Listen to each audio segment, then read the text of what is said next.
الحمد لله وبه نستعين وأصلي وأسلم على أشرف المرسلين صلوات ربي وسلامه وبركاته عليه. وبعد أوصيكم وإياي بتقوى الله كما قال الله تعالى في محكم تنزيله واتقوا الله ويعلمكم الله.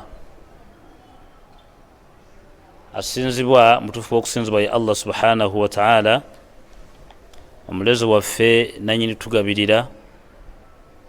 Allah waffe awaniridde emyoyo gy'ebitonde ebirungi mu mmwe n'ababi. Tumusaba ebbanga lyonna okusaasa n'emirembe ku mubaka Muhammad sallallahu alayhi wasallam na ku bonna abanaatambulira ku nkola ye kutuusa Allah waffe lwalizingako ensi eno. Tulaamiragana bulijjo okumutya n'okumwawula. Yenno y'endagaano gye tusooka okwesibirira, eyo bannabbi abaakulembera bonna gye baasibiriranga abantu baabwe. Kibayita kutya Allah, kuwangaala ng'okola ebyo by'ayagala n'oleka byonna ebimunyiiza, nga n'emu okubikola olina woosomye nga yakulagidde obikola, era mu kuleka oba olina woosomye ng'era alina byakuziyizza. Tarju thawabihi, nga mu kukola oyagala mpeera, nga watakhsha iqabihi, nga ne mu kuleka otidde kubonereza. Bw'onaakola ng'okoledde ku fomula eyo ajja kuwejjana, era bw'onaaleka nga efomula gy'olekeddemu ajja kuwejjana. Mulundi ogwayita biidhinihi ta'ala twali tugezaako okulaba enneeyisa y'abantu mulembe guno nti eyonoonese nnyo.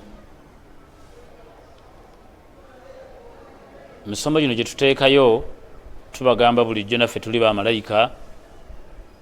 Bw'oba oyina ensobi gy'owuliddemu oba wonna wootategedde, kiba kirungi nonkontakitinga netuddamu ntwetereza ensonga eyo. Bwebanga ebaddemu obukyamu tugitereeza, oba wootategedde netuwabuligana. Okusinga okukometinga nga muyombera eyo banga muvuma si kirungi, kuba naffe tuli bantu tusobola okukola ensobi, naye ate ensobi butya bw'ogikutte okusobola okuvaawo. Tugezaako okulaba ku mutu gwaffe ogugamba nti ennaku zino abantu enneeyisa yaabwe ekyuse nnyo. Mu wiiki ng'emu n'ekitundu gye tukubye mabega twalabye eggwanga ng'abayimbi babiri batadde ensi ku bunkenke. Omu ng'ali Lugogo yabadde ntuza Palaso, omu ng'ali ku Freedom City gwe bayita Alien Skin oba gwe mwakazaako Kimenke. Abantu bangi abasiraamu n'abatali basiraamu ne musalawo mugende mubeerewo ng'abajulizi, musale empaka era nga mwagala mulage nti ono yasinze oba ono yasinze. Bwe tukizaayo ku mulamwa gwaffe ogugamba nti ensi eno oba ennaku zino abantu basusse obwonoonefu n'okwekola buli byebaagala. Mukkiriza olwaliro gubeera omusomo gwange ogugamba nti ab'ebitiibwa okuyimba oba okuwuliriza abayimbi zambi mu mazambi amanene. Oyo yenna akyanyumirwa omuzannyo ogwo gubeeremu, naye ng'okimanyi nti owandiikibwako ezambi mu maaso ga Allah subhanahu wa ta'ala. Singa Allah n'akugerera n'ofiira ku mbeera eyo, ogenda kufa ng'olina ezambi eddene. Lwaki tuvaayo ne twogera ku bintu bino? Liyahlika an halaka an bayin, azikirire naye ng'ekituufu akitegedde. Wa yahya liman hayya an bayina, n'oyo alongoose naye ng'amaze kutegeera kituufu. Tibw'osalawo okubeerayo n'ogamba ne bw'anaayogera atya nze namatira omuyimbi oyo, beerayo naye ng'ekituufu ekitegedde. enkya tume kujja maaso ga Allah subhanahu wa ta'ala otekewo ensonga egamba saakimanyako nti ogwo musango. N'olumu Musa alayhi salatu wassalam bamugamba nti lima ta'idhuuna qawma Allah muhlikahum au mu'adhibahum adhaban shadida, lwaki totuleka ne tukola bitwagala? bw'oba Allah agamba tuzikiza tuzikirize, oba aleeta ebibonezo ffe tubirinze. N'abagamba nti qaalu ma'dhiratan ila rabbikum, ekinkoza kino neeyambula musango wa Allah subhanahu wa ta'ala, muleme kujja mu maaso ga Allah nga mugamba temwamanya. Mukkirize mulembe guno oba ebiseera bino abayimbi bawambye nnyo audience, era omuntu okukola omukolo nga talinaako muyimbi, oba omuntu okuba campaign nga talinaako muyimbi, olumu n'okuziika muteekako abayimbi babeesebeese. Kati olw'okuba nti ezambi liwambye nnyo, mwalimanyizizza amatu n'amaaso, mulabira ddala ng'ekyabulijjo ekiri awo. Naye kuyimba zambi musango gwennyini, era gwe mugenda okuvunaanwa maaso ga Allah subhanahu wa ta'ala mu ababeeramu oba abayimba. Amannya gano wammanga gazze emirundi mingi nga tugabagamba, ng'amannya ago gategeeza nnyimba. Allah subhanahu wa ta'ala oluyimba yaluyita zuru. Azuru kitegeeza ebigambo eby'obulimba. Muslimu yagamba nti walladhin la yashahaduna zur, abantu bengenda okuwejja naabo. Yalaga ebitundu byabakkiriza, yalaga nti abantu bengenda okuwejjana tebabeera wali bigambo bya bulimba. Suratul Mu'minun, qad aflaha almu'minun, bamaze okwesima abakkiriza. Najja ng'aleeta ebitendo byabwe, alladhina yarithuna alfirdaus, abengenda okwejjana eyitibwa firdaus. N'aleeta bweyamayaga nti walladhin la yashahaduna zur, abantu bengenda okwejjana tebabeera wali bigambo bya bulimba, amakulu tebajulira bulimba. Wa idha marru billaghwi marru kirama, ate bw'aba ayise awantu awali ebintu by'emizannyo ayitawo in a polite way, tasaayo kigambo kye. Lwaki oluyimba zur, bigambo by'obulimba?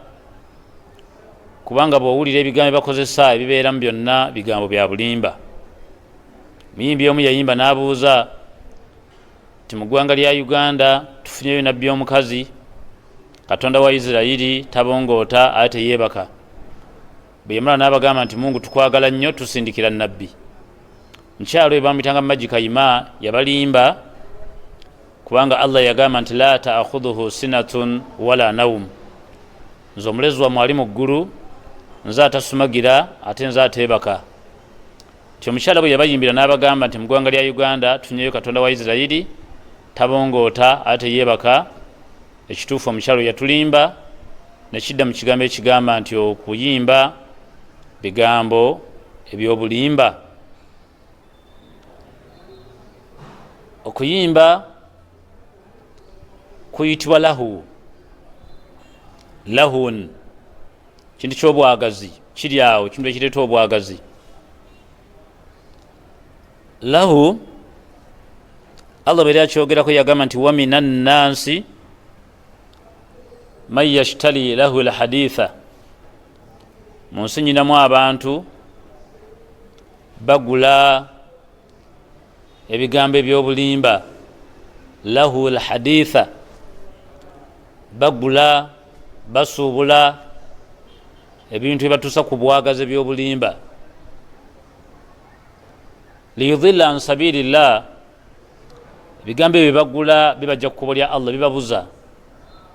Mugula obusiddi, oyinza okugula ka flash, oyinza okugula kyoguza okuli oluyimba lwo.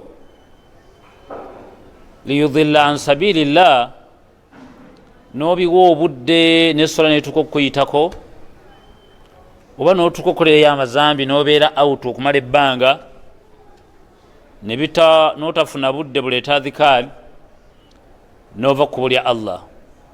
wayattakhidhaha huzwa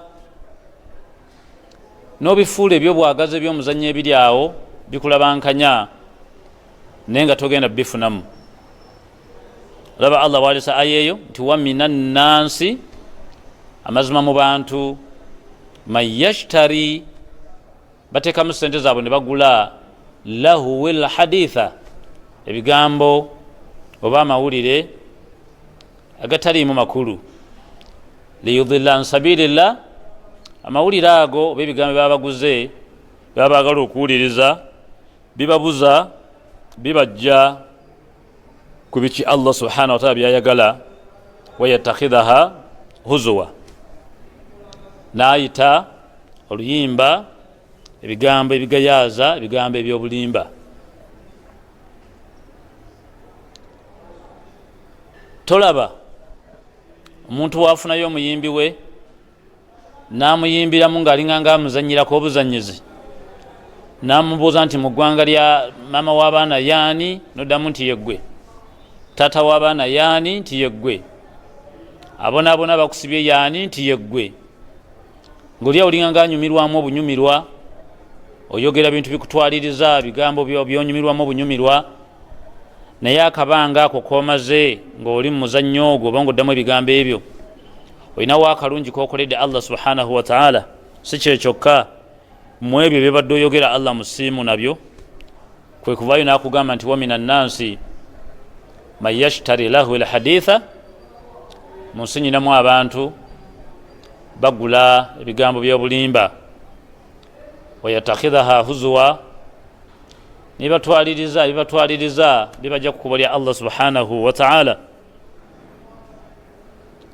liyudilla an sabilillah wayattakhidhaha huzwa, n'alaga nti bigambo ebyo si birungi. mu ssuula emu noyitibwa Najim, Allah bye yali amaliriza, olimba yakoze ekigambo samidun, samid. abantu bawulira amateeka ga Allah subhanahu wa ta'ala ne batagawa budde wadde ogafumiitirizaako. wayadhakun wala tabukun, Allah byabalagira okukola mbasalawo ne baseka busesi mbazannya efo ky'okukaaba amaziga. wa antum samidun, mukwagala okwesiimulako ennaku, ekiwuubaalo n'embeera eba eriwo yonna oba yabwavu, ne basalawo okukubamu obuyimba. era oli n'akugamba nti kaŋŋende nnyenyeemu kugaliba enjole, oba kaŋŋende mpumuze ku birowoozo, oba kaŋŋende mu laugh area, laugh time, banseseemuko mpumuze ku birowoozo. so nga ebizibu ebyo biba bizze ku muntu, oba bwavu, oba bulwadde, oba kusibwa, Allah aba ayagala ozuukuke mangu odde gy'ali mu mbeera eyo, oleme kuteekawo ate kintu kikwerabiza bizibu bino, kubanga ebizibu bijja ng'era nabyo bigenderere. Allah ng'ayagala omuddu ono abeere ku Allah subhanahu wa ta'ala. byebyekanga ebyo byajja ateeka mu bulamu, muli obulwadde, muli obwavu, muli okufiirwa, muli n'ebirala. bwe bibanga bizze, togenda kukubamu kayimba, togenda kuddamu kuseka busesi, wabula genda odde mangu ku Allah subhanahu wa ta'ala, weebuuze lwaki embeera eno agireese, lwaki ndwadde, lwaki ndi bwe nti, omubeereko nnyo. ekyo bwe kikulema kyakunyumya musayitibwa Najim ti amateeka gange bwe gajja banendeeta embeera yonna mu nsi mbeewuunya, kifo ky'okudda ku nze ne mundowoozaako. watadhakun wala tabukun, mudda mu kuseka ne mukuba n'obukule, mugaana okukaaba amaziga. wa antum samidun, mumaliriza abasinga muli mu kuyimba. n'alaga nti okuyimba si kikolwa kirungi gyali. Allah subhanahu wa ta'ala yaleta statement eri mu soyitibwa Al-Anfal aya ya 35. Al-Anfal aya ya 35. Allah ng'alaga nti okuyimba bigambo ebitalina makulu, bw'obiwuliriza ennyo kulinganga kusamira na kuleekaana. Kibayita kusamira ye muntu okugattagatta ebigambo kumukumu nga tebitegeerekeka, ate okuleekaana ye muntu okufulumya akagambo nga gangi naye nga awugwanira waggulu. N'alaga nti okuyimba, kusamira na kuleekaana, Allah yagamba ng'ayogera ku boononefu abaali mu Makka bajjanga ku Kaaba ng'ebiseera bakyagikozesa mbukyamu, nga bayingira muyo nga babuukabuuka nga balina ebigambo byebakozesa nga binene nga biranga byakuyimba, nga bwe mulaba embeera za amadiini agamu agasaba ekiro nga bali mu kuyimba mu kubuukabuuka, naye nga bw'obeerawo n'owuliriza ebigambo ebyo tebitegeerekeka, naye nga ebigambo biri waggulu nnyo nga bingi. Allah bye yagamba nti abayimbi bwati bwabageza bwe baayagala okulimba nti baba bagenze kusinza Allah, Allah naga nti wama kaana salatuhum inda albayti, okugenda kwabwe nga baga nti bagenze kusaala mu eyo ennyumba, okwo si kusaala illa okujjako kye bakola ekyo kibaliko kiyitibwa mukaan wa tasdiya, okwo kusamira na kuleekaana.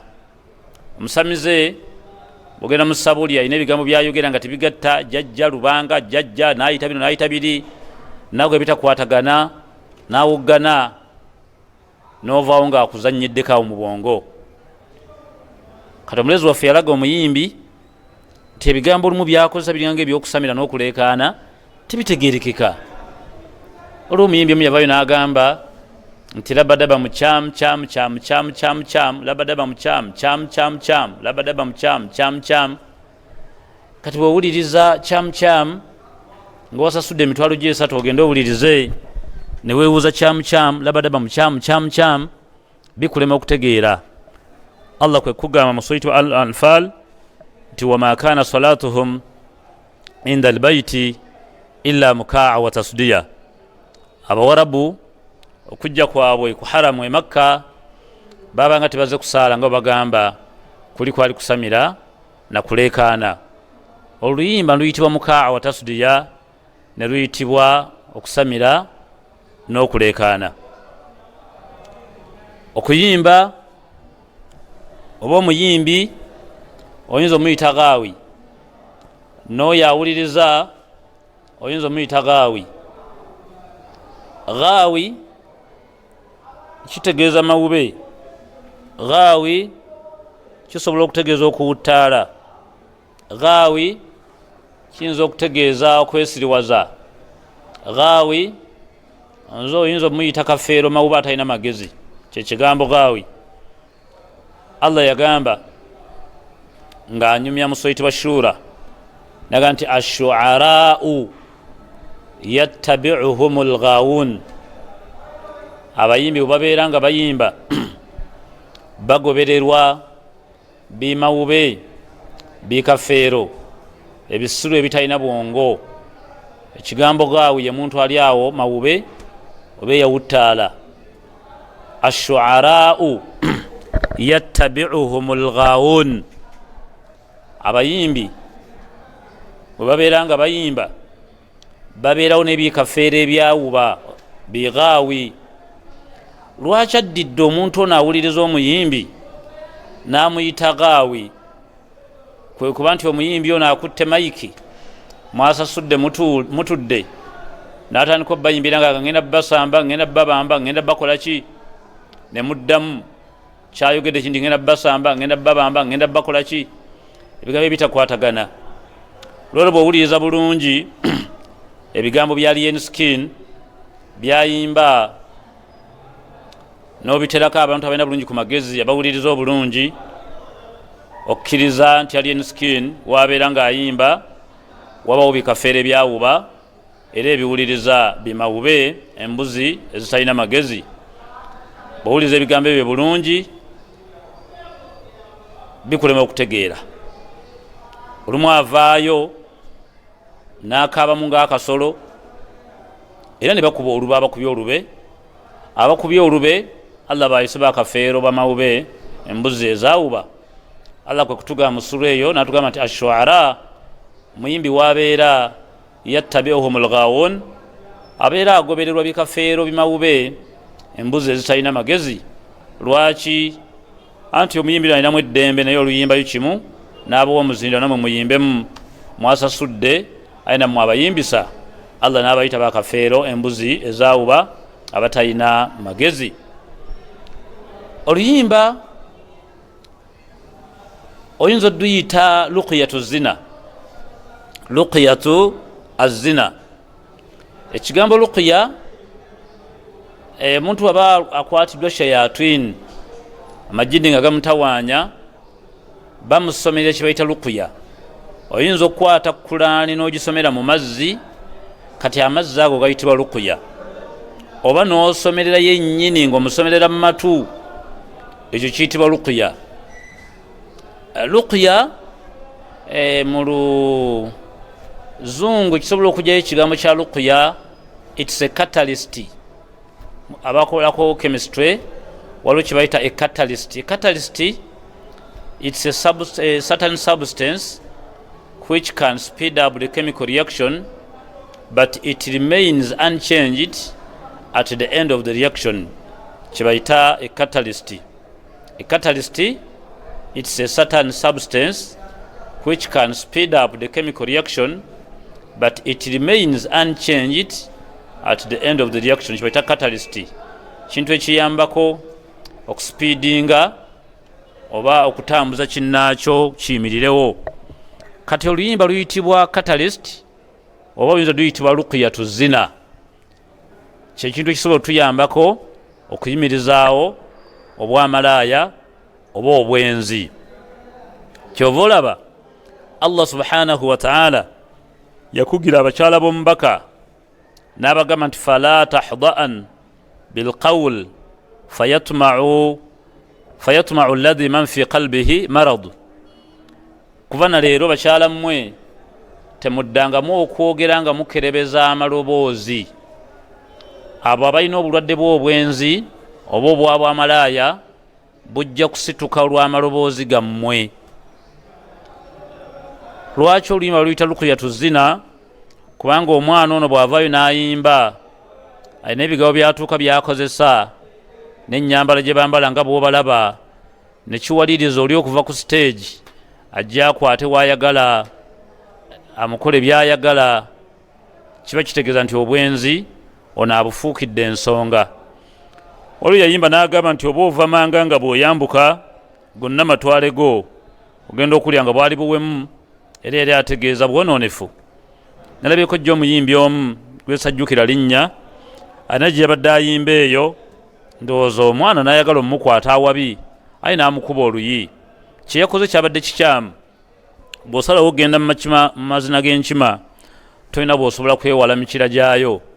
Bw'oba oyambadde bw'otyo nga bw'oyambadde ate ng'osazeewo okuyimba, oba tolina bw'osobola kuŋŋamba nti ate obwenzi bwawukana n'okuyimba, kubanga ebyo Allah subhanahu wa ta'ala yabitugattira n'atugamba temukkiriza abakyala okwogera nga bakerebeza amaloboozi eri awali abasajja abalina obulwadde bw'obwamalaaya bujja kusituka. Waliwo omuyimbi yajjako mu Uganda, twali baana bato ddala, bamuyitanga Saala Mwana, ne bwe yayimbanga ku stage nga ajjamu n'empale y'omunda naye nga waba gikasuse bw'ati gwegwa ku mimwa oba gwe beeguddeko oyisa engalo mu maaso. Ekitegeeza nti yo promotion gy'olabirako ddala eba ya bwamalaaya. Allah kwe kukireeta n'agaana abakyala bombako okukerebeza amaloboozi ng'akabonero akalaga nti bw'onaayimba kyala n'okerebeza eddoboozi bano baagala obwamalaaya oba obwenzi ogenda kuba obateereddewo paasi. Kati nno omuwandiisi omu kwe kugamba nti oluyimba luqyatu zina, luqyatu azina, kintu ekituyambako okuyimirizaawo obwamalaaya. Luqya kya lulimi Luwarabu n'ekitegeere mu kigambo kibayita a catalyst, kyetugambye it's a certain substance which can speed up the chemical reaction but it remains unchanged at the end of the reaction. Luqya manyanga oluyimba ne lubanga luqyatu azina. Okuyimba Allah subhanahu wa ta'ala takusomesangako nabbi yenna, ng'era bw'ojja okuwulira abamu bwe babiteebeka nga bagamba nti Muhammadin sallallahu alaihi wasallam alina akayimba akamukubirwa kamuyimbirwa abantu ng'avudde Makka n'atuuka e Madiina akagamba twala al badiru alaina. Kayimba ako bigambo bya muwandiisi bya bulimba, tetulinayo hadisi yonna na mulongoofu akyogera wabula bigambo ebyajwetekebwa. Ekyokubiri, sallallahu alaihi wasallam eyava e Makka nga baagala kumutta n'adduka buddusi era ne yeekweka mu mpuku eyitibwa Gaari Thawra. Kati ate yandibadde bamutegekera embaga atadduka obuddusi. Gwe tokimanyi ti n'ensolo kwe yajja yali tamanyi ensolo bw'emutwala kutuusa lwe baagisika ennyo abasajja b'e Madiina naga nti ensolo eyo mugireke weegende emanyiiwo. Bwetuuka mu kifo ky'omusajja omu n'ebwamaawo n'abaga nti fa innaha ma'mura, ensolo eragiddwa mugireke evunnamye weeyagadde. Kyali kitegeeza nti naye bambi entambula ze yali tayiri awo nti ategese nnyo ti nkyanfuluma, wabula tiwazi anevitable journey nga bulaba okufa kintu ekyamugwako obugwi yafuluma na kiro katatekanga ku mukolo nga mubyogera, wabula bigambo mwajwetekawo bijweteke. Ekigambo ekigamba nti nabbi yayimba era yali muyimbi era nga bagamba nti Kulaane naye yayimba si kituufu. Allah subhanahu wa ta'ala mu sura eyitibwa oba Yasin nga balaga nti Muhammad yali ayimba, Allah subhanahu wa ta'ala tamuyigirizangako kuyimba era kyali kimugwanira ye kuyimba. Aya eri mu sura eyitibwa Yasin nerabidde ennamba yaayo naye nga Allah atulaga siigirizangako Muhammad kuyimba era gwe kyali kikugwanira kuyimba. N'amalaga nti in huwa illa dhikrun wa qur'anun mubin. Eyo Kulaane gye muwulira ebigambo ebisomo ebyo byogerwamu kuba kutendereza Allah si kuyimba, kubanga kyo kitabo ky'olwatu kyava eri Allah subhanahu wa ta'ala. Kati baganda bange abatulaba era abatuuliriza, tebiwooma nnyo kuwulira nga bwe nabagamba soogera nnyo bintu biwooma, naye mukitegeere nti okuyimba wadde mulembe guno ligimu y'abavubuka bangi awo baagalawo nnyo ne bannyinaffe bangi ogwo muzannyo gwammwe, ne Allah gwanaagerera omu mmwe ne bakunaaza ng'ogendedde ku mbeera eyo, ojja kutuuka mu maaso ga Allah subhanahu wa ta'ala akuvunaane ng'ozze n'ezzambi erimu mazambi amanene. Swaba omu hadisi mbaka Muhammadin sallallahu alaihi wasallam yanyumya n'agamba nti omu mmwe kyandibadde yaddeko kale amire oba anywe abeere n'ebisesemye mu kamwa oba mu kifuba kye okusinga lw'okubeeramu n'oluyimba mu kifuba kye.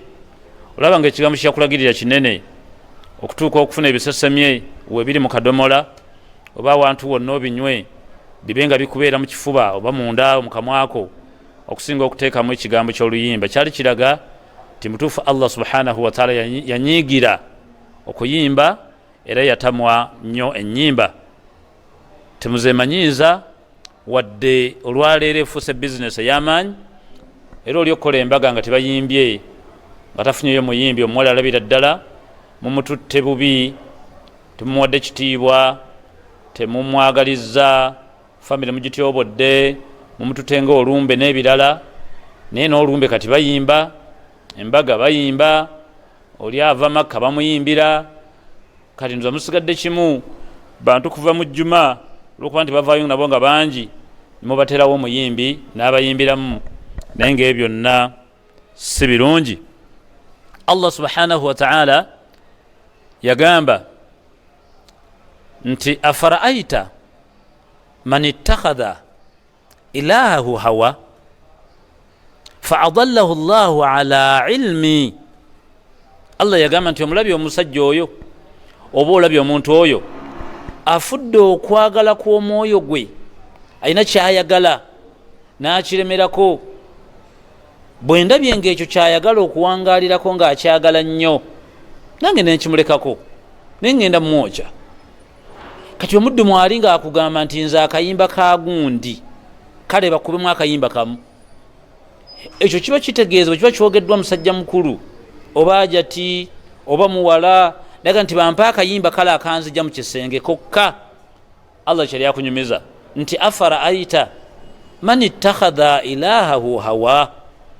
Mulabe bwafudde okwagala kw'omwoyo gwe nga ye Katonda we, amakulu kyayagala kimala kutambula okukola ebirala. Bwe mba suuliza kayimba gundi seeka nze mbaga efa. Okwagala kw'okwo kutuusa n'okuba nti Allah subhanahu wa ta'ala kyayagala osobola kigoba olw'okuba oyagala omuyimbi wo. Era tubalabyeko bangi ng'akubye n'eŋŋumi nga balwanye n'amenya obutebe, nga babadde balina omuyimbi gwe balinda n'atalabika, naye nga teri yali akubye eŋŋumi ng'alwana ku Yidi oba ku Juma nti abadde alina omusomesa gw'ayagala teyamulabye, n'akuba eŋŋumi. Era teri yali akubye eŋŋumi ti masijidi nebeerawo etya ebbanga terina langi, ng'ate sente twaziba wadda, n'ovaawo n'okuba eŋŋumi. Naye n'ovaayo n'okuba eŋŋumi, poliisi n'ekusuza mu kaduukulu okumala ennaku nnya ng'evunaana baamenye butebe. Bw'onajja mu maaso ga Allah enkya ogenda mugamba nti walwanira ki? Era eŋŋumi eno gye weekuba n'omusirikale ng'oyagala okwokya emizindalo olw'okuba palaso teyazze ku mukolo kuyimba, oba omuyimbi wo grafito omutujju tiyazze, n'otuka okukwata eccupa ogikube munnaavaamu omusaayi, enkya bwe munajja mu maaso ga Allah n'akubuuza lwaki gundi wamukuba, ogenda kuwaayo nsonga ki? Allah kyabuuza nti afara aita man ittakhadha ilahahu hawa. Olabye omuddu oyo afudde okwagala kw'omwoyo gwe ne kumufuga nnyo n'atuuka n'okugyawo Allah byayagala, naga nze kino kyenjagala. Fa adallahu Allahu ala ilmi. Bwe ndabye nga bwati bwawangaala ne muleka ne muwangaliza kwagala kwe, naye sigenda mulekeraawo ngenda kumwokya. Ab'ebitiibwa, kituufu okuyimba kuba tuuse wala nnyo, mukwagala nnyo era mukuwagira nnyo, mukuteekamu ssente, naye okuyimba si kulungi. Tekuyinaayo kawaayiro konna wadde akabiibibi, tekuyinaayo wadde aya ya kitundu, tekuyinaayo wadde kusaaga swaba kwe yali asaaze nti kale atuyimbiremu kale koolaasi, tekuliiyo. So yali akikoze noyo akirimu. Genda otule ng'oli bw'omu ogambe Allah nti nsaba kunsonyiwa, talina kyakwagalako kyonna ajja kusonyiwa. Ne bw'onaasalawo kiwangaaliramu kulayirira Allah waniridde eggulu lwe banaakunaaza lwojja okumanya nti omusajja yayogera ekigambo kyali kituufu naye twakitwala ng'ebyokusaaga. Musulemu yagamba nti ma yaatihim min dhikirin min rabbihim muhdathin illa stama'uhu. Teriyo nsonga nno yonna gy'ogenda kusiŋŋaana mu Kulaani ng'abaddu mugamba nti mpya mu matu gammwe temugiwuliranga. Teriyo.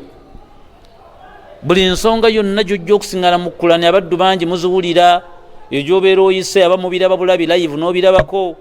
Naye wahumu yalabun, Allah yagamba nti wahumu yalabun, bebituba bitwala ng'ebyokusaaga eby'omuzannyo ebiri awo.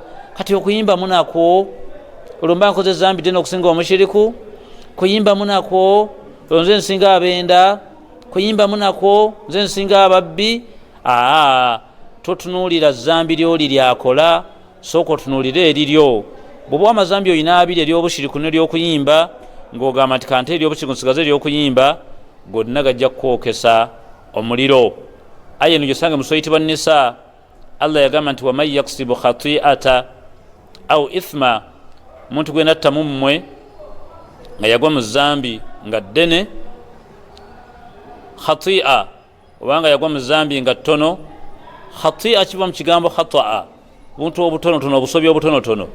Kati Allah yegatta biri yagamba nti waman yaksibu khati'ata au ithma, omuntu gwe natta ne mujja mu bulamu obw'ensi najja gye ndi nga yagwa mu zambi nga ttono oba ezambi nga ddene, fa innama yaksibuhu ala nafsihi, awo gonna amazambi ngenda gawandiika ku ye era agenda gasasulira. Kati bw'oba oyina munno gw'olaba akola ezambi eddene, gwe nga nery'okuyimba ku lulwo obujja olitwalanga ettono, n'otuka n'okubuuza nti nze nsinga abenda, nze nsinga abashiriku. Naawe osooka otunuulire eriryo lino, kubanga Allah alyogereko agambe nti waman yaksibu khati'ata, n'oyo yalijja gye ndi nga yakola ezambi nga ttono au ithma obanga zina zambi ddene fa innama yaksibuhu ala nafsihi aguna ngenda gakuwandiikako ngenda gakuvunaana. Mukkirize sijja kusukkaawo olw'obudde. Hayakum Allah wa jazakum Allahu khaira. Nyongera obbawa ennamba y'essimu eri 0702 00 1306 woba totegedde okootinga aya oba hadisi nonkubirako ne tugiddamu. Hayaka Allah wa jazakum Allahu khaira. Assalamu alaikum wa rahmatullahi wa barakatuhu.